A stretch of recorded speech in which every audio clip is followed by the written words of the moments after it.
Seja muito bem-vindo a mais um episódio do Seracast. Como eu disse, nova temporada, então fica ligado nos episódios que o negócio vai pegar fogo aqui. Hoje, muito feliz em receber um amigo, mais que um amigo, um baita profissional que vai nos proporcionar aqui um conteúdo foda, Ele, Arthur Felipe, diretor global de RH, Pessoas e Cultura na Indorama Ventures. Muito bem-vindo, seja muito bem-vindo mesmo. Muito obrigado, você esqueceu de falar uma coisa. Ixi. Fã de Marcelo Laneta, né? Todo mundo sabe dessa relação, que não é questão só de amizade, é admiração e ser fã também, né? Então, prazer estar aqui. Mais fã do que minha mulher, viu, Janaína? Presta atenção, viu? Vou mandar aqui mensagem pra ela, estou aqui, hein, ó, cuidado. Muito prazer, Marco. Feliz da vida de estar aqui. Obrigado pela oportunidade. Você que está aí também assistindo. Espero contribuir. Espero ter essa troca aqui diferente com você. E olha, cuidado com as perguntas que eu estou um pouco nervoso. Começo, tá? Tranquilo. Mais pertinho? Tá bom, ó, pronto. Vou segurar aqui, ó. Vou me sentir um radialista, Marcelo, ó. Bora lá.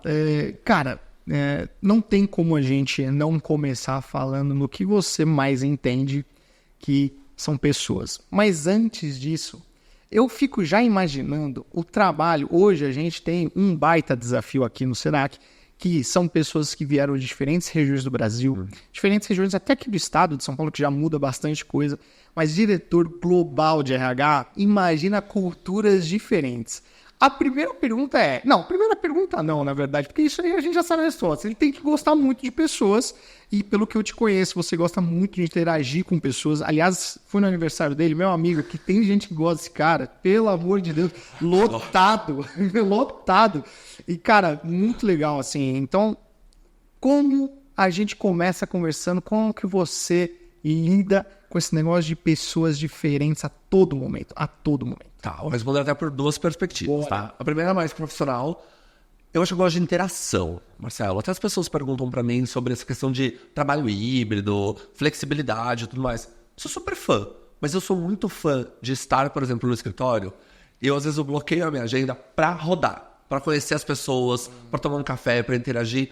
E eu falo que é isso que de alguma forma me reabastece de energia. É assim, se eu tô precisando, sei lá, às vezes tá naquele dia que não tá muito bem, eu sou daqueles que eu preciso andar pelo escritório, me conectar, perguntar para as pessoas se está tudo bem, até para sentir um pouco o termômetro, assim, porque às vezes é muita coisa, você vai conversando com alguns níveis, às vezes está sempre tudo bem, mas na hora que você desce, no nosso caso, é uma indústria, na hora que eu vou lá na fábrica, rodo, tudo mais, então eu acabei de chegar do México, eu faço questão de conhecer as pessoas da ponta, porque é naquele sorriso, naquela troca, que você vai sentindo o que está de fato acontecendo. Então esse é o primeiro ponto. O segundo ponto, eu acho que tem que ser uma coisa, é um pouco nato, assim, uma coisa que eu gosto e gosto desde sempre. Sempre foi meu sonho de criança? Não. Queria ser apresentador de televisão. Nossa, daqui, ó, é o cenário perfeito. Jogador de futebol, apresentador de TV, celebridade. Caí em RH. E aí é o mais legal porque eu caí numa área que pra mim faz muito sentido, que é cuidar de pessoas. Cuidar no sentido de atenção, de ter conexão. Então eu falo que foi um prato cheio, aquela coisa da fome com a vontade de comer. Então assim, eu adoro estar com pessoas. É desafiador? Muito. Então, por exemplo, estamos num grupo com mais de 35 mil colaboradores, né, a Hold, 86 nacionalidades. Pera, 35 mais de 85 mil colaboradores? Mais de 35 mil colaboradores. Mais de 86 nacionalidades. Então, assim, eu acho que é um desafio. É um baita desafio. E, assim, é um aprendizado constante. Eu acho que, assim, é fácil? Não. Tem hora que você fala, não sei lidar com isso. Não sei lidar com isso. E eu sempre revelo, não sei lidar. Tem hora que eu bato cabeça, tipo, meu Deus, e agora? Porque são outras realidades. Então, é uma outra perspectiva também. Você quer acertar, você tem a boa intenção. Só que esse aspecto cultural, às vezes, também é uma barreira. Porque você acha que está acertando, mas não faz nenhum sentido para outra parte. Então, acho que esse mix entre trabalho, né, essa questão de pessoas, mas tem um mix de... É uma coisa nata, eu gosto disso. Como você falou do meu aniversário. Gente, sim, 120 pessoas, eu tive que travar a lista. 120 pessoas num rooftop maravilhoso. Nossa, foi boa. Foi top. Meu Deus. Foi top. Se inscreva. Cara, mas eu fiquei curioso agora, né? Você comentou que, não era isso desde sempre, aconteceu. Mas a gente tem muita gente aqui que a gente é primeiro emprego, Sim. ainda nem escolheu uma faculdade, é estagiário, é assistente, é jovem aprendiz. E tem muita gente que gosta de RH, faz RH. Antes veio o boom de tecnologia. Hoje tem muita gente de RH, agora tem muita gente querendo ser influencer também, Sim. né? TikTok, esses negócios que super legal. O importante é ser feliz, ter sucesso, fazer dinheiro, enfim. Mas uma das coisas que a gente mais recebe aqui dessas pessoas mais novas é, como que eu faço para ter uma oportunidade no RH? E aí eu te pergunto, lá atrás, quando você começou, e não sei exatamente como, mas quando você viu que você tinha uma aptidão para lidar com pessoas e pensar em pessoas vinculando a estratégia de um negócio? Óbvio, não foi tão complexo assim, acho que o seu pensamento lá atrás, mas como é que você falou assim, porra, um negócio que eu curto, hein? Foi interessante, porque assim, eu trabalhava, até então eu fazia, todo o meu estágio foi em programas, foi em emissora de televisão. Formado em jornalismo, Pode estava falar ali. qual que é a emissora? Claro, eu trabalhei na Band. Legal. Então, fiz estágio tanto na rádio quanto na TV Bandeirantes. Trabalhei numa emissora, a primeira emissora online da TV do Brasil, chama All TV, de um ex-diretor da Globo, o Alberto Luchetti, que é mais ou menos essa proposta on demand, aquela coisa que hoje já é super normal por YouTube. Sim. Estou falando de 2004, 2006, assim. O YouTube era selva, né? Exatamente. Então, o cara super visionário, então tive uma super oportunidade. E, de repente, eu precisava ganhar dinheiro. De repente, assim, eu não tinha 100% do meu pai para bancar, aquela coisa toda. Meu pai me deu um carro de presente, porque eu passei na faculdade, sabe aquela coisa, 18 anos. Mas meu pai sempre falou, meu pai e minha mãe, tá aqui o carro, precisa pagar suas contas. Existe PVA, existe seguro e etc.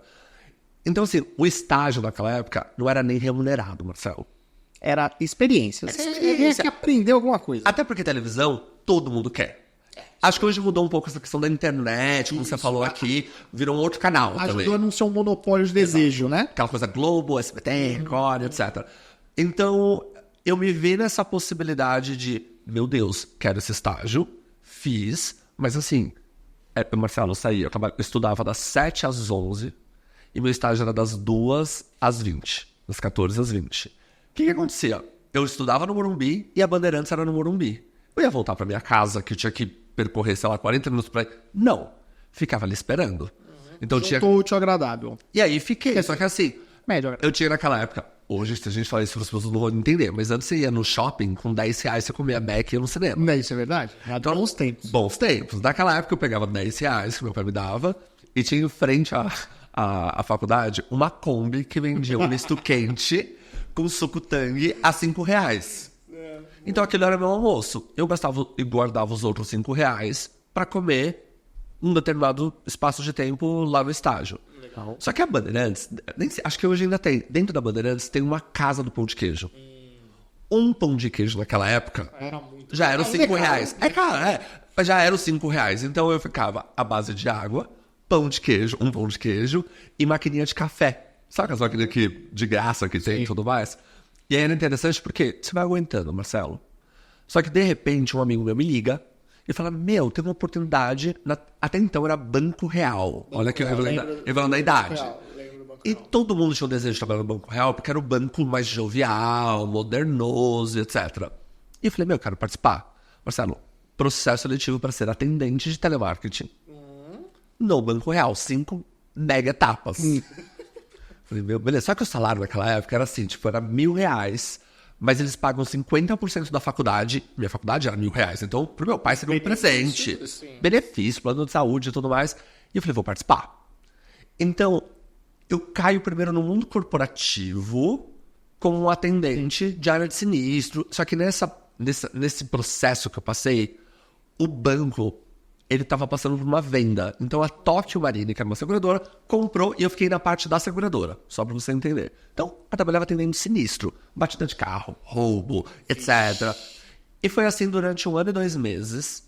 Só que banco, essa estrutura de seguradora, eles são muito bons nessa parte de pipeline de carreira, de estruturação, de meritocracia e etc. Eu tentei sempre fazer, obviamente, mesmo atendente, fazendo bem o meu trabalho.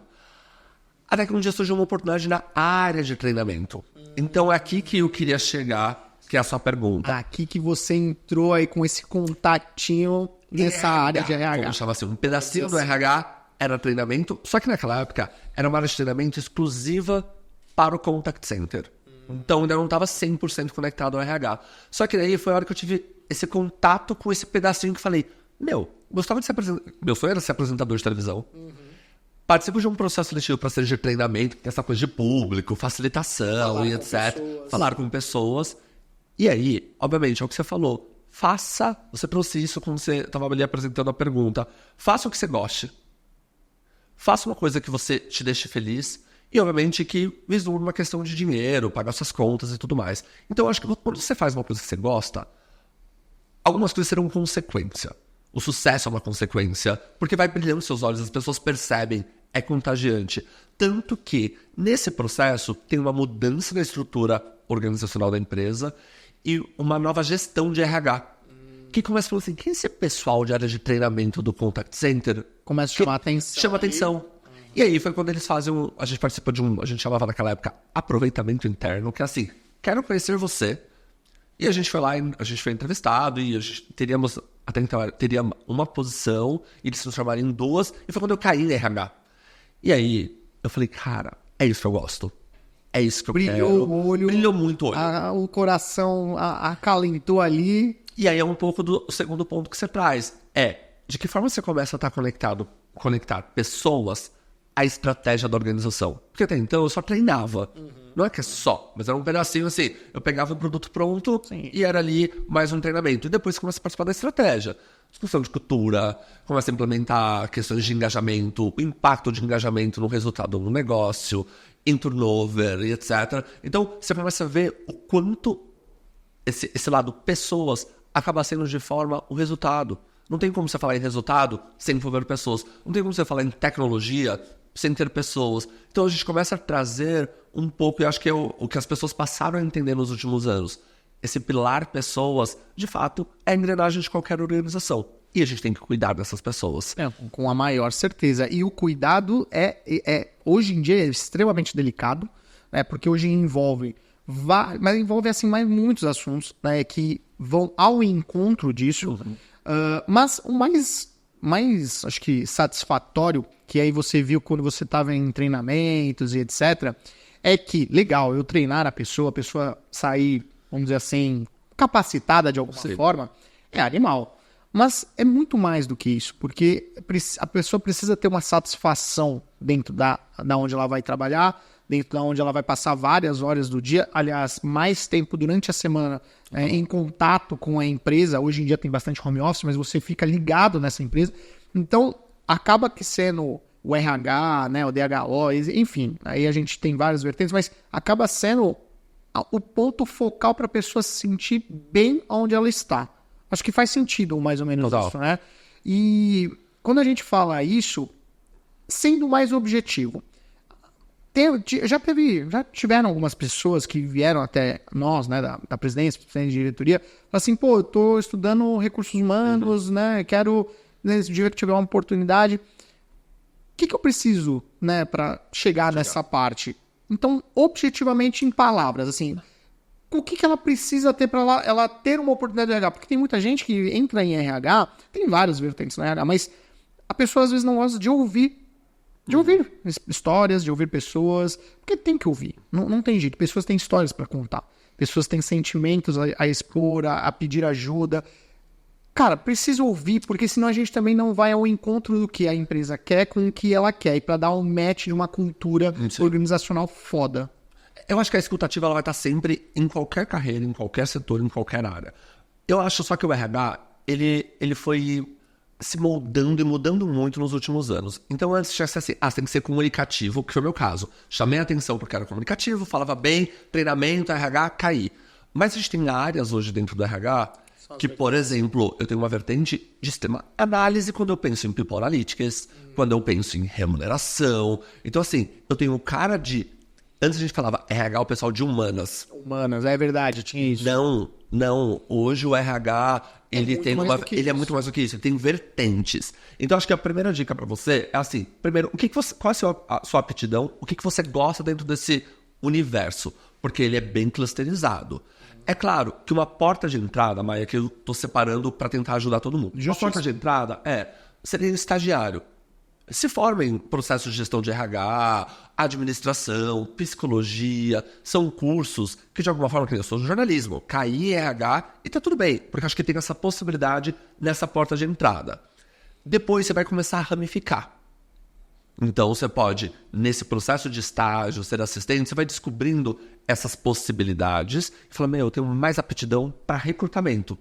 Porque eu gosto desse processo de, sei lá, sou psicólogo, então eu gosto de entrevistar, entender perfis, conectar isso com a estratégia e tudo mais. Mas tem uma outra vertente que é um cara que pode ser mais de administração e ele pode querer trabalhar um pouco mais conectado, por exemplo, a estudos de benefícios. Legal. De compensation e tudo mais. Então, acho que hoje você tem essas variáveis. E claro, falei de assistente, mas eu posso pensar num outro cluster aqui de pessoas que são pessoas já que estão formadas e que falam assim, Arthur, gosto, por exemplo, de números, gosto de Excel. RH pode ser meu mundo? Pode, totalmente. Hoje a gente tem, obviamente, assim como a gente, mas também qualquer outra área, dados. É o que vai te movimentar para você entender o que foi, mas pensar em próximas ações de futuro. Cara, então, peraí, legal. Você que está assistindo, você viu quantas oportunidades temos dentro do RH, que talvez eu, pelo menos, conheci alguns. Né? A gente tem uma realidade diferente aqui no Será que nós somos uma empresa aí de médio porte. O Arthur trabalha numa empresa gigantesca, né? Então, assim, às vezes a gente também não conhece esse outro lado. Então você, eu não gosto de lidar com pessoas, né? Lidar assim, lógico, você não aquela quer coisa ser ativo. do front, né? Do front, exatamente. Cara, você tem aí uma possibilidade de ser o back, vamos dizer assim, né? O back-end aqui, o backstage, vamos dizer, e analisar números, ficar em planilha, ficar em análise de dados. Cara, isso é legal. Hein? Muito legal. É muito legal. Tem lá, vocês fazem isso? Tem muita... Assim, por isso que eu falo, são possibilidades. Às vezes é normal, obviamente, a gente quer sempre também estereotipar departamentos e áreas. Para você trabalhar em contabilidade, você tem que ter só esse perfil. E eu acho que não. Eu acho que são... Claro, você tem que ter um currículo básico, obviamente que tem uma aptidão para aquilo, etc. Mas, minimamente, acho que o restante, o soft skill que a gente fala, que são os comportamentos e tudo mais, eu acho que são variáveis, eles não são uma máxima. Eles faz parte de um processo para você, às vezes, entender o que você precisa para aquele momento. Se, às vezes, você está numa fase de expansão de RH, que você quer mostrar um pouco mais, eu estou mais na área de pessoas e cultura. Eu preciso ter um front de pessoas de, obviamente, relação, que vá no front sentar com os vice-presidentes, com diretoria, etc. Então, minimamente, eu preciso de alguém que influencie, que engaje. Eu preciso de uma pessoa que, de alguma forma, seja diplomática. Então, isso é um skill que eu preciso. Preciso para todo o meu time isso? Não. Porque é como se a gente fala assim, é como se eu tivesse uma seleção de futebol apenas com camisas 10, com atacantes. Não faz sentido. Eu preciso de alguém que esteja ali na retranca para defender, que responda bem, às vezes, por e-mail. Né? Então, assim, são vários subprocessos. Então, por isso que eu falo, não clusterize, não estereotipe ou rotule apenas preciso dessa forma. Não. Entendo que você precisa como um currículo básico daquela atividade, mas o comportamento, eu acho que ele é super adequado, variável, conforme também a sua demanda, a sua necessidade. Eu não sei se vocês repararam, mas nós fizemos um episódio aqui, um outro dia, com a Mariana Lima, que é nossa gerente tática aqui do Serac, e ela falou exatamente o que o Arthur falou. Então, se você não parou aí e reparou que, lógico, né, o soft skill, né, a base, legal, tudo bem, mas o perfil importa muito, né? O perfil importa bastante, né, na hora de uma contratação, a depender da área que você quer, lógico. O médico, ele precisa ter lá grandes graduações, muito estudo, porque é muito técnico. Mas quando a gente leva para o mundo corporativo, pelo menos aqui no Serac, cara, a gente vai muito ao encontro disso, que é legal, você precisa ter a base do conhecimento da área, mas você precisa estar ligado com a nossa cultura em termos de valores, de perfil, de o que a gente quer que essa pessoa seja, não o que ela sabe. Isso é legal. E eu acho que tem um ponto aqui para você que está assistindo que é bem interessante. Se você quer líder, dono de uma empresa, empreendedor e tudo mais, a gente tem uma tendência, os líderes, esses gestores, eles têm uma tendência a repetir comportamentos. Então, eles se espelham em si. Então, eles vão tendo vários de si dentro da organização. Então, vira uma repetição. Por isso que entra critérios, e hoje é mais falado, por exemplo, sobre, diversidade. Essa diversidade não é necessariamente apenas de grupos vulneráveis, minorizados e tudo mais. É também. Mas você ter essa diversidade de pensamentos. de perfis dentro da sua organização. Porque, às vezes, é mais fácil você fazer uma gestão de pessoas iguais. Porque você sabe um pouco como pensa, como lida e tudo mais. Agora, como você vai lidar com uma pessoa que é diferente? Dá mais trabalho. O estilo, a forma de resposta, como você vai abordar, como você vai capturar a curva de aprendizagem da outra pessoa pode não ser a mesma. Então, acho que o grande desafio também das organizações, e é uma provocação que eu faço para o menor ou a maior empresa, é de que forma a gente pode não ter um monte de você. Porque senão, se o mundo muda, você vira demodê, você cai num desuso. Que aconteceu já com várias empresas. É justamente por isso, porque você tem só um perfil, não se conecta ao que está acontecendo no mundo, às inovações, porque você não tem pessoas diversas que vão conectar, que vão estar abertos, que vão trazer ideias novas, gerar novos insights. Então, acho que aqui é uma dica e um ponto importante. Olha para o seu time, olha e fala, gente, qual que é o perfil? E eu digo isso até por questões demográficas. Trabalho melhor com homem, melhor com mulher, LGBTQIA+, e aí subgrupos, regiões, né? Você citou aqui falando sobre a questão de país e tudo mais. Tem uma questão de diferença de perfil quando você pega regiões ou um perfil mais sul, se comparar ao norte, que se comparar a nordeste. É uma questão, é diferente. Estilos de vida diferentes. Imagina isso vezes outros países. É uma outra realidade. Então, é uma questão da gente pensar. Tá vendo um TikTok, da vida, a gente tá falando de rede social? Lógico. E aí uma pessoa estava falando assim, a diferença e por que os países desenvolvidos normalmente estão ali naquela faixa mais ao norte. E estava falando sobre o impacto, por exemplo, de temperatura. Clima. Então assim, sobre um tempo, está um solzão, tá no Rio de Janeiro. Você fica dentro de casa, às vezes lendo, assim, futebol, caminhada. Vamos fazer uma caminhada e tudo mais. Você tá na Noruega. Friozão, você vai ficar onde? Então, assim, eu não tô justificando. Você fica debaixo da coberta, você vai ler um livro, você vai ter uma situação mais interrelacional. Entendeu? Uma coisa mais ali, você, sua casa, sua família. É uma realidade. Isso impacta a sociedade como um todo.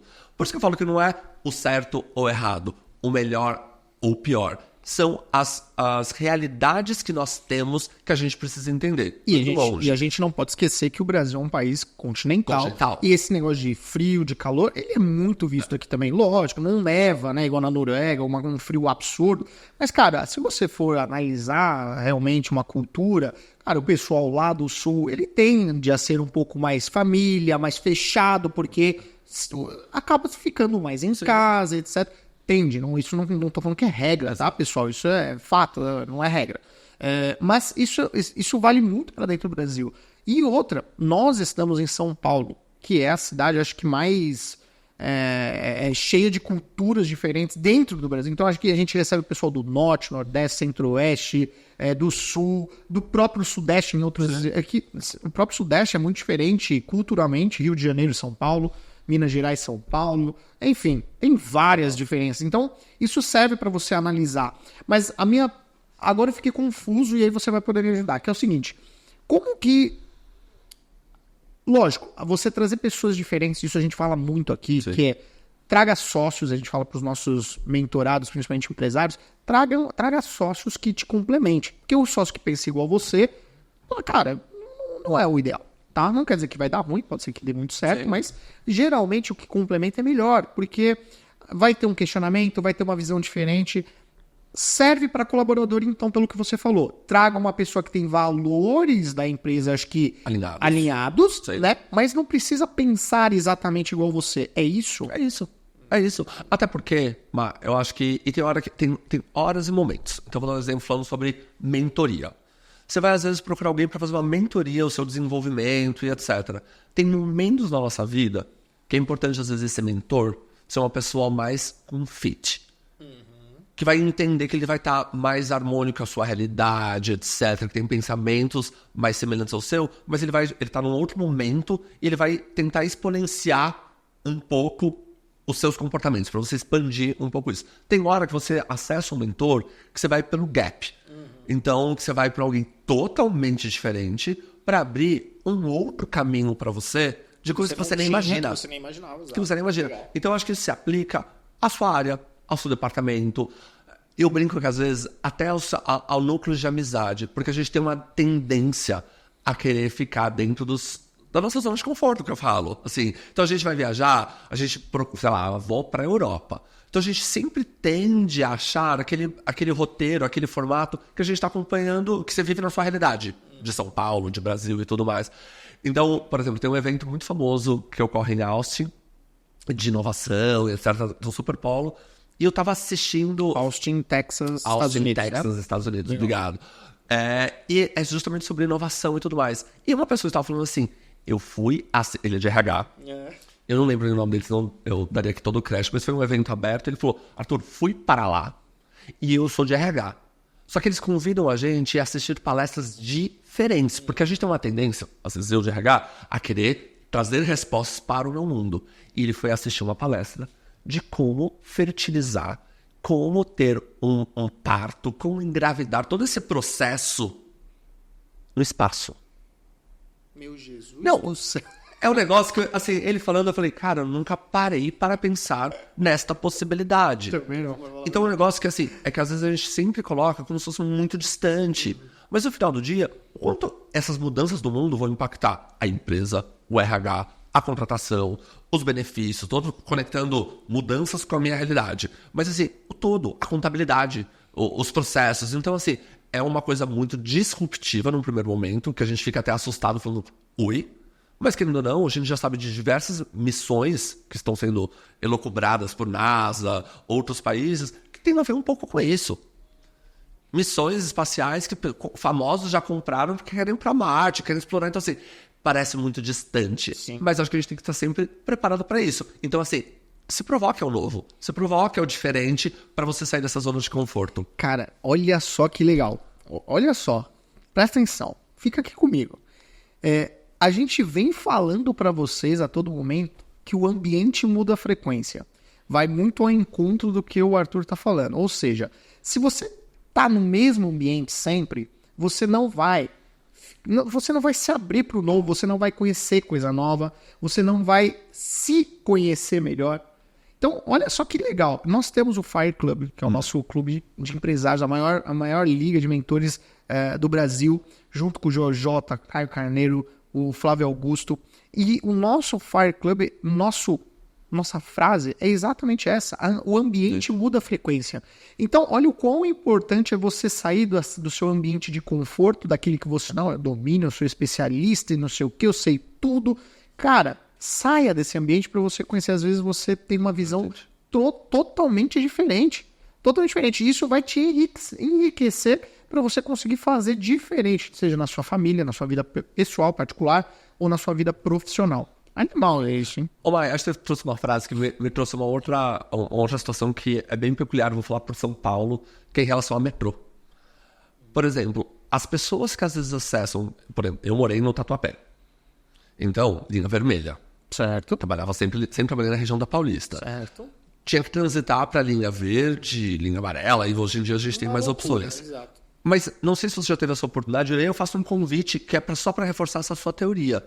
O quanto ela é verdadeira. Porque essas pessoas que vêm de linha vermelha, para você acessar o metrô na linha vermelha, se você não teve essa experiência, tenha essa experiência 7 da manhã, vai passar muitas vezes 3, 4 vagões, você não vai conseguir entrar, e quando você for entrar, não vai ser muito ao seu gosto. Você vai ser do jeito que o ambiente te levar. Exatamente. E aí depois você acessa, por exemplo, uma linha amarela. São as mesmas pessoas. Exato. Porque elas conseguem esperar e fazer linhas ali na paralela, na porta, deixam meio vazio para quem tá dentro sai do metrô e quem tá fora acessa depois. E por que a gente não tem isso às vezes nas linhas mais antigas? Que é um pouco isso, é como muda esse ambiente. Por isso que é importante a gente conectar. E aí, a hora que eu cheguei aqui na Será que fiquei impressionado. Todo mundo te dá bom dia, você tá bem, quer uma água, prazer te conhecer. Eu falei, gente, isso é cultura. E como isso é a frequência. E como isso atrai, como isso retém as pessoas, como isso encanta as pessoas. Então, eu acho que estou trazendo uma situação de dia a dia, de metrô. Excelente. Mas que isso se reverbera também a nossa organização. Isso tem um impacto no final do dia financeiro, resultado e tudo mais. Então, era só para conectar que eu amei essa frase Você é polêmico. Porque o pessoal que está assistindo vai falar assim, Arthur, talvez você tenha sido meio preconceituoso. Não tem nada a ver de classe social. Porque a linha amarela, o bairro é mais nobre. Cara, não.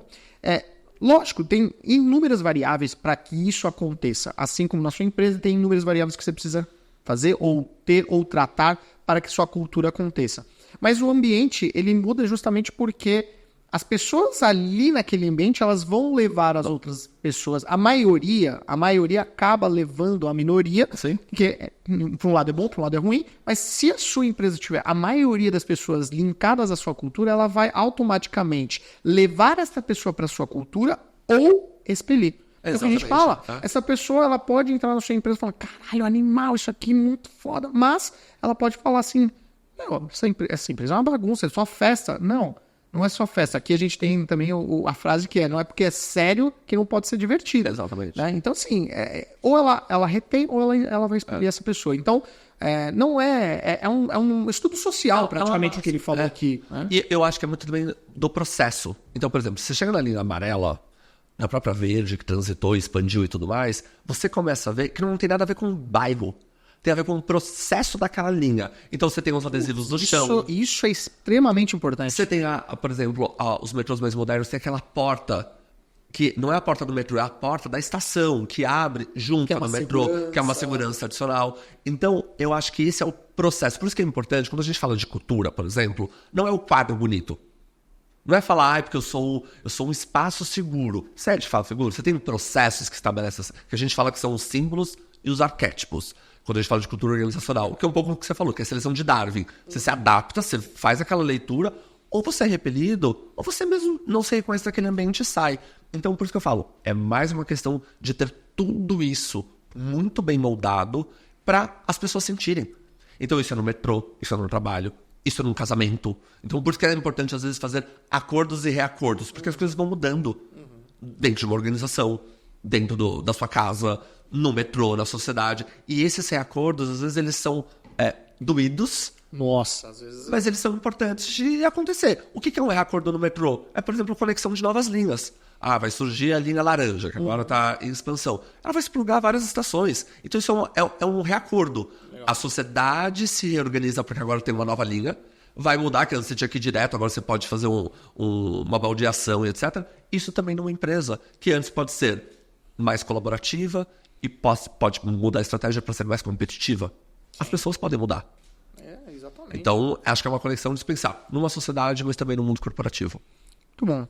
Eu não tô aqui para brincadeira e o Arthur também não chegou onde chegou, ficando na sua zona de conforto. Então, tem muita gente que assiste que fala assim, pô, muito legal, nossa, quanto conceito bonito, mas a gente sabe que no dia a dia às vezes é diferente. Quero trazer um pouquinho pro dia a dia.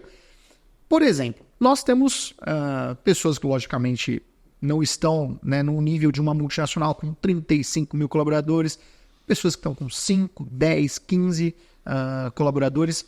Qual que é a dica, por exemplo, para você dar para a pessoa que já é de RH, que já cuida de pessoas, por exemplo, numa como diz a polícia militar, a desinteligência entre líderes, por exemplo. Porque é muito fácil a gente falar de conceito, mas às vezes o dia a dia não é fácil não, cara. O dia a dia é bruto. Vamos pegar exemplos práticos. O que você faria, por exemplo, num desalinhamento entre líderes? Porque líder, ele é o pilar da empresa. Sim. Ele, teoricamente... É o agente da transformação. É o agente da transformação, exatamente. Nós chamamos aqui os nossos líderes aqui no Serac de liga. O que é? É a liga, é a nata da nata, porque ela precisa propagar, ela precisa expandir esse conhecimento e essa cultura para quem está na sua linha de sucessão. Como lidar com isso? Tá. Acho que a primeira coisa a gente tem que entender é que as pessoas são diferentes. Que é o que a gente acabou de falar. Ponto. Mas elas têm que estar todas alinhadas a um mesmo propósito. Tá. O como, cada um, às vezes tem jeitos diferentes. Mas está todo mundo alinhado àquilo. Então esse é o primeiro ponto. Porque o que você pode ter na sua liderança? Pessoas que não concordam com o seu propósito de empresa. E aí, eu acho que você tem um problema. Ponto. Vou pensar nessa linha. O que fazer nesse... Acho que primeiro você tenta alinhar, conversar, o que a gente fala bem tradicional de ciclo de gestão de pessoas. Você dá o feedback, você desenvolve. Então, você tem ações até para explicar para a pessoa eu sempre acho importante explicar o porquê. Por que esse é o nosso propósito? Para a pessoa entender o que está do outro lado. Ele não existe a partir de uma ideia apenas. Existe de um conceito, de uma análise, de um porquê, de uma questão de passado, uma questão de futuro e etc. Então, eu acho que é sempre tentar trazer as pessoas, engajar as pessoas para esse propósito. Esse é um ponto. Arthur, tentei, não sei o que e tudo mais. Arthur, não tá indo. O que eu posso fazer? Infelizmente, eu sou um pouco pragmático também em relação a isso. E normalmente quem é do RH, nossa, você é do RH e já fala assim, eu acho que tem hora que assim, você tem que falar, você não combina com esse perfil da organização. Então, às vezes, a melhor mensagem é, vai ser feliz. Procure uma empresa que faça sentido pra você. Porque, pra mim, não faz sentido você continuar, porque você tá caminhando, colocando todo o seu time pra direita, e essa pessoa tá carregando pra esquerda. Desculpa te atrapalhar, mas você é da frase... tudo bem, a gente sabe que são... De novo, né? Eu sempre tento colocar no mundo de vocês que estão assistindo, claro. No mundo dele, no mundo nosso. Você é da frase, então, que a partir desse momento é melhor demitir rápido e contratar devagar para tentar você minimizar os danos dessa pessoa que não está de acordo o mais rápido possível, para não contaminar, vamos dizer assim, o time, e contratar um pouco mais devagar para tentar ser mais assertivo? Eu acho que não necessariamente contratar devagar. Acho que a primeira parte, sim. Eu acho que tem hora que você começa a perceber que está tendo esse desalinhamento.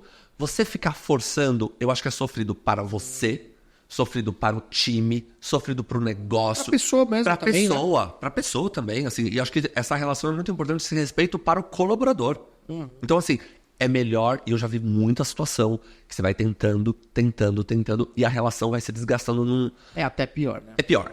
Vai ficar mais caro para a empresa você ficar prolongando ou protelando. É claro que tem a boa intenção, não, deixa eu tentar de novo, deixa eu fazer. E eu acho que isso é válido, mas tenta só mensurar um pouco o dano que isso está causando nos seus stakeholders, nesse processo todo. Eu acho que é bem importante você mapear. Contratar devagar? Não necessariamente. Acho que hoje a gente tem tecnologia suficiente que consegue, mapear a inteligência artificial, tá aí para ajudar, encurtar o caminho.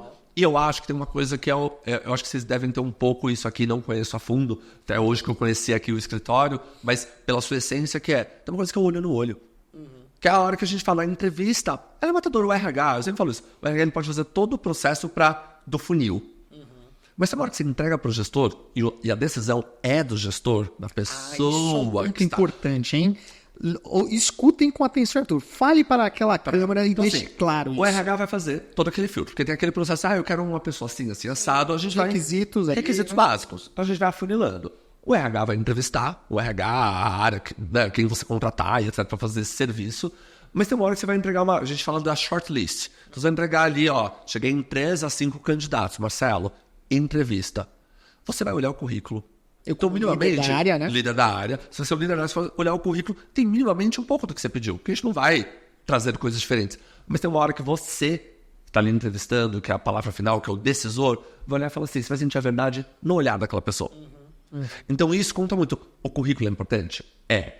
As competências são importantes? São. A formação, você fala inglês, você fala espanhol, você fala francês, etc. Tudo isso é muito importante. Mas, às vezes, eu já vi muitos processos seletivos que a pessoa tem um currículo que você fala... Impecável. Deixa todo mundo pra trás. Mas na hora que você conversa, você fala... Tá faltando. Falta aquilo. Então, eu acho que aqui eu vou fazer um incômodo também, tá? Eu acho que tem uma discussão, por exemplo, de geracionais. Porque agora a nova geração pensa assim ou pensa assado. Eu acho que existe só uma ansiedade muito grande das pessoas, jovens, etc. Que é assim, quero entrar no mundo corporativo e quero ser presidente em 2 anos. Sim. Um imediatismo absurdo. Que pode acontecer? Pode. É com todo mundo? Não. Então assim, não dá pra gente pegar a capa de Você S.A., a capa de exame, e achar que isso se aplica a todo mundo. Então eu acho que aqui, por isso que eu falo, isso é um pouco do currículo, porque a pessoa às vezes realmente tem a melhor formação. Painel de trainee ocorre muito isso, tem a melhor formação. Mas sabe o que faz você definir se vai ser aquilo? É o sorriso, é a fala, é o entusiasmo, a energia. Então aí você fala, quero essa pessoa. Boa. E aí você abre mão até às vezes de essa pessoa não fala o inglês tão bem, ou o francês, mas você fala, mas essa pessoa, porque o restante eu desenvolvo. Perfeito.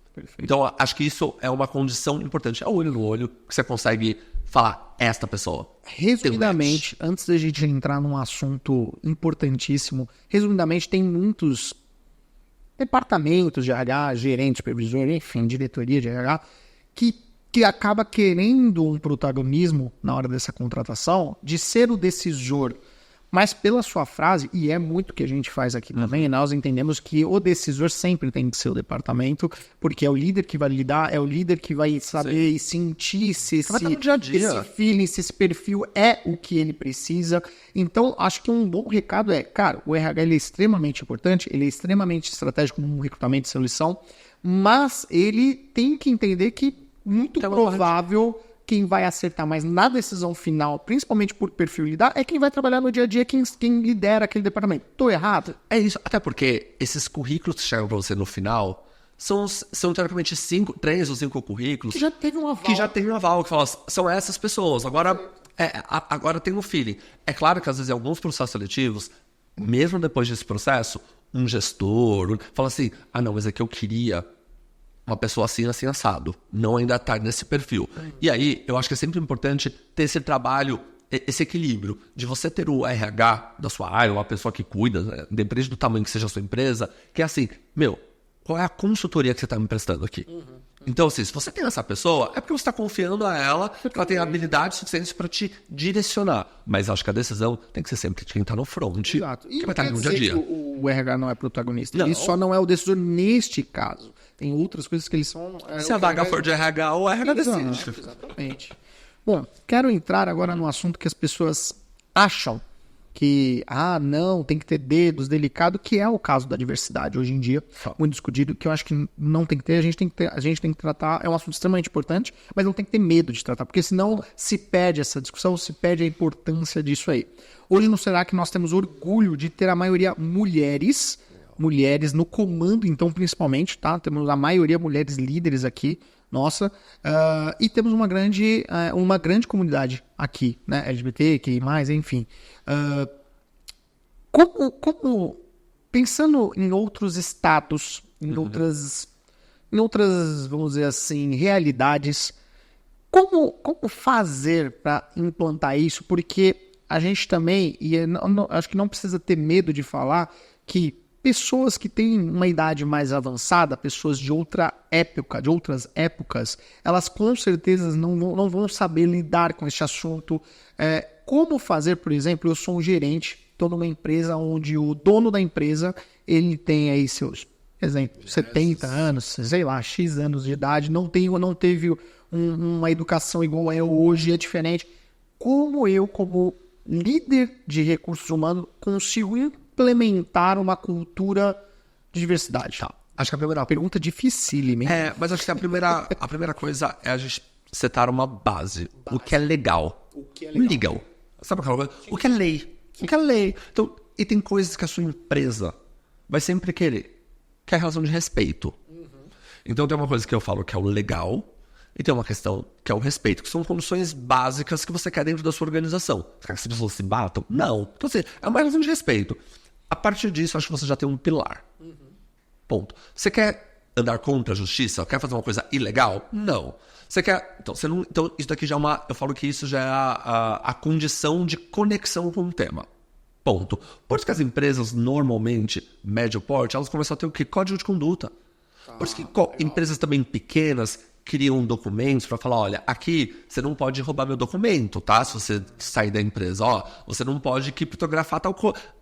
São critérios, são regulamentos, são ações que você firma ali com a pessoa, até eu estou usando o firmar de assinar em espanhol, mas você firma, então você tem um contrato, então isso é uma condição. Eu acho que a gente pode expandir diversidade. Então, por exemplo, diversidade precisa só ser, porque as pessoas confundem por conta dos seus vieses, diversidade é LGBTQIA+, eu não sou a favor, porque eu tenho uma questão de religião, porque... Eu acho que tem uma questão que não vamos explorar só por isso. Vamos explorar por condições que minimamente podem ser mais confortáveis para aquela pessoa. Então, que é a sua pergunta. Então, quem é do RH ou quem é a pessoa que vai promover e puxar essa discussão, tenta achar qual é o tema que é mais afim para aquela pessoa.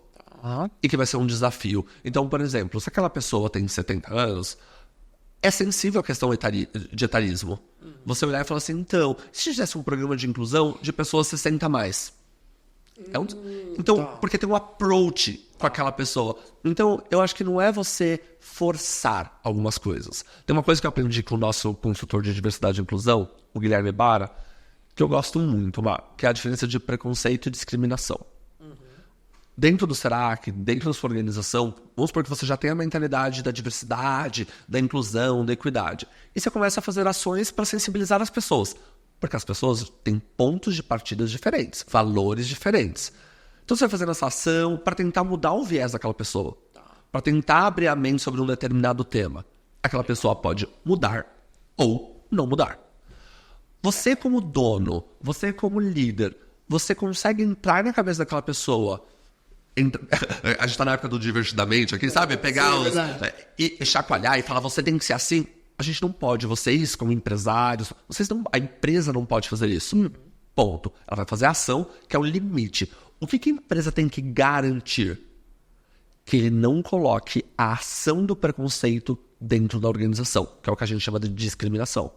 Então, por isso que as empresas estão sempre muito voltadas a olhar, eu tenho um estatuto de disque denúncia, de código de ética e etc. Porque eu não posso... Você pode ter até seus preconceitos daqui para fora, mas você não pode trazer essa ação aqui para dentro, porque senão a empresa passa a ter um risco legal, porque se acontece qualquer coisa, a SERAC, a empresa que eu trabalho, qualquer organização, ela passa a ser responsável por estar ali sendo complacente com aquilo, conivente com aquilo e tudo mais. Então, aqui eu estou trazendo duas esferas bem importantes. Uma é promover esse assunto, eu sou a favor de promover sempre pelo discurso do amor. Parece meio, utópico. Não, vai por aproximação, vai por uma tentativa, não para vencer, subir o Everest, mas só para primeiro uma montanha. Eu acho que depois que você vai vendo, implementa, por, sei lá, a questão de 50 a mais, 60 a mais, teve êxito, gerou resultado para a organização, vai para o próximo. Porque no final do dia, o que o negócio quer? Mais resultado. Mais lucro. Se isso é uma condição que vai gerar mais lucro, mais inovação, eu acho que essa é uma condição bem importante. Aqui tem uma outra provocação, porque aqui também a gente começa a colocar no Google dados sobre diversidade e inclusão. E eu também aprendi isso com o Guilherme Bara, que diz assim, tem estudos da McKinsey, Gallup e tudo mais que falam, não, se você tiver, não vou lembrar os dados exatos assim, se você tiver 50% de mulheres na alta liderança, você vai ter um resultado, um EBITDA, um lucro de 20% a mais. Se fosse tão simples assim, não é tão simples. Todas as empresas, você empresário, você empreendedor, faria o quê? Tchau Marcelo, tchau Arthur, tchau, valeu. Vou colocar aqui a Maria e a Josefa. Não é isso. A jornada de implementação é o que gera inovação. As pessoas poderem discutir e debater novas ideias, diferentes pontos de vista, que é o que gera inovação, que é o ponto que eu falei lá no começo, Má. Então, eu vou dar um exemplo aqui, por exemplo, de Natura, de Avon e etc. O que eles fizeram nos programas de trainee deles? Eles mudaram. Pensa, você compra o cosmético lá pela revistinha. Pela revistinha. Quem é que consome a revistinha? É a classe A? Não. É a classe B? Não. Começa a ser ali normalmente C, D. Só que quem eram normalmente os trainees dessas empresas? A pessoa classe A e B. Não tem essa mesma vivência, não tem esse ambiente. Só que essas pessoas que vão ditar a regra de como consumir. Então, assim, será que não é mais fácil pegar quem consome para tentar estabelecer, querendo ou não, uma nova estratégia? O approach, o contato e etc. Então, isso gera resultado. Então, quando você começa a desmistificar, e não estou dizendo que as pessoas não tenham que contratar bons currículos. Sim. Longe disso. Eu só acho que a gente tem que expandir um pouco mais em cima de tudo que a gente falou. Isso pode ser por idade, por gênero, pode ser por orientação sexual, pode ser por uma questão muito específica que é pessoas com deficiência, sim, que é um outro olhar, é um outro grupo. Né? Então, assim, eu acho que tem muitos fatores que a gente pode conectar diversidade e inclusão, que não precisa ser essa ou aquela. Vê o que tem mais sentido na sua empresa. Então, uma dica, acho que a dica de ouro desse resumo, vamos dizer assim, faça ações aos poucos, principalmente para as pessoas que não têm esta vivência, não têm essa maturidade de pensar. Enfim, são outras épocas, outras criações, a gente tem que lidar com isso, não adianta forçar, como o Arthur falou, não adianta, não é o caso, mas acho que ações mínimas aos pouquinhos ali para depois serem grandes, acho que é uma saída principalmente do pequeno empresário, daquela empresa que tem 10 funcionários. Acho que esse é o caminho, né? Pequenas ações. Pequenas ações. Então, assim, você tem uma empresa com 10 pessoas, olha pro seu time e fala, quantas mulheres, quantos homens eu tenho? Começa por aí. Qual que é um pouco a região que essas pessoas moram, de bairro e tudo mais? Qual é a escolaridade dessas pessoas? Você não precisa ir longe. Faz aquele recorte demográfico de informações que você tem ali, até pra você ver qual o perfil que você tem de idade dessas pessoas. Ponto. Tá organizado, tá diverso, não. Você já começa a olhar para isso. Você tem uma empresa maior, você vai ampliando esses demográficos e vai se conectando aonde você quer chegar. Eu acho que o grande ponto sempre, a gente tem que provocar, porque a gente tem uma responsabilidade. Acho que toda organização, toda empresa, ela faz parte de uma sociedade. Com certeza. Eu reflito essa sociedade? Ou não? Então, eu acho que é sempre esse exercício. Sei lá, hoje a mulher, ela é maioria na nossa sociedade, conforme o IBGE. Mas minha organização só tem homem. Então você não está refletindo a sociedade. E aí você tem, sei lá, uma corretora de seguros. Você tem uma padaria e tudo mais. Então, é legal você olhar, porque o seu cliente, ele é diferente. Ele não é feito só por homem. Então, ter uma mulher como sua funcionária, ela vai olhar e falar assim, olha, no banheiro, seria interessante ele estar sempre limpo. Porque uma cliente, quando vai ao banheiro, tô usando um exemplo super básico, tá? Não importa. Uma cliente, quando vai ao banheiro, ela quer minimamente um banheiro limpo. Legal. Então, você começa a ampliar e essa pessoa que tá lá, que vai te falar, às vezes o cliente não te dá o feedback. Às vezes o cliente, ele só sai. Ele fala, aqui não como mais esse pão. Mas uma pessoa nossa, interna, que tá no mesmo, eu não diria no mesmo ambiente, mas que tem o mesmo conceito de vida, ou, como você falou, mesma idade, gênero e opção sexual, enfim, ela vai trazer uma maior experiência, independente da condição financeira, independente de tudo. Eu acho que ela vai trazer uma outra visão de quem tá de fora. Vou dar uma dica pra você e pra todo mundo que tá em casa. Independente se você tem a padaria, se você tem uma grande empresa, uma pequena empresa, faz o exercício, a gente fala que é o exercício da girafa. Reúne seu time e fala, gente, sabe, antes de começar, a gente vê isso às vezes em algumas lojas de departamento, antes de começar a falar assim, gente, vamos hoje pensar diferente, vamos olhar o banheiro e ver como está o banheiro para o nosso cliente. Porque acho que, no final do dia Belo exercício, hein? O cliente é o centro de tudo. Se você não tiver cliente, você não tem negócio. Com certeza. Ponto. Então, assim, a primeira coisa é, como o cliente, faz o exercício de chamar seu cliente. Legal. Cliente, vem aqui, a gente está fazendo um grupo de estudo, etc. Por isso que eu falo, vou exemplo da padaria, porque todo mundo acessa a padaria, por exemplo, principalmente aqui em São Paulo. Faz esse exercício. Tem rampa de acesso? Tá higienizado? Vamos contar com gordura? Como a gente serve? Como vem para você? Então, assim, faz esse exercício, esteja, é o que a gente falou lá no começo, escutativa. Esteja aberto a coletar esse feedback, porque ele pode e com certeza vai gerar mais resultado, mais dinheiro para o seu negócio. Então, às vezes é o banheiro. Às vezes é a limpeza. Às vezes é ali a vitrine. Então, a gente olhar para isso. Eu acho que o segundo ponto que a gente sempre tem que olhar, e acho que diversidade se conecta a isso, é um pouco também a sua concorrência. Porque no final do dia eu volto. Você quer mais dinheiro. Então, você tem que olhar quem é seu concorrente. E ter um olhar para o concorrente, às vezes você tem um estereótipo de, meu cliente, sei lá, eu estava outro dia com um professor da FIA, esse caso é maravilhoso. O professor da FIA estava me contando, ele estava fazendo todo um estudo lá, etc, a gente teve essa aula de inovação, e ele falou assim, quem é o principal concorrente da Boticário? E todo mundo fala, é a L'Occitane, porque você vai na mesma linha que o concorrente, aquele seu concorrente de produto. E não necessariamente é o concorrente que vai, é o cliente que ele está com R$10 no bolso, e ele vai olhar e falar assim, vou comprar isso ou vou comprar aquilo? Que pode ser direto ou pode ser indireto. Hoje, o principal concorrente de uma Boticário é a Cacau Show. Que é uma loja, é gift. Então a Cacau Show não vende chocolate, ela vende presente. Excelente isso. E a maior estratégia da Cacau Show é, eu vou abrir uma loja sempre num raio de X metros da Boticário. Porque o ticket médio é parecido. Então, no final do dia, a Boticário também tem que se posicionar, e aqui eu estou falando como cliente, eu estou falando como o expert do tema, estou fazendo uma provocação para você entender quem é seu concorrente. E às vezes, se você tiver um grupo diverso, pessoas pensando diferente, isso fica mais fácil para você mapear. Internamente, e não precisa ser pela dor. Você começa a se antecipar para pensar um pouco nisso e tentar resolver, tentar fazer ações, plano de ação, gerar mais resultado, etc, entendeu? Cara, a gente ficaria aqui falando já deu horas, assim, absurdamente gostoso falar, importante falar. É um assunto que vocês, às vezes, tem medo, receio. Cara, precisa ser falado. Diversidade é aquilo que o Arthur falou. Diversidade não é só a comunidade LGBTQ+, é a pessoa que tem aquela... a pessoa especial, a pessoa que tem aquela deficiência física, né? Enfim, debata isso, traga isso para sua empresa. Use as dicas do Arthur, dicas extremamente importantes. E, cara, obrigado mais uma vez por você estar aqui. Eu sou fã, sabe? Obrigado, fico muito feliz. Também sou seu fãzaço.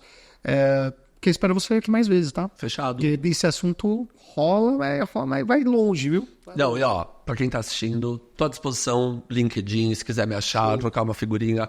Arthur com TH. Pô, a gente vai colocar Felipe. aqui embaixo. Pode fazer assim, meu som Pode, assim, faz, ó. porque nossos editores são foda. Coloca aqui embaixo, coloca o QR Code, brincadeira.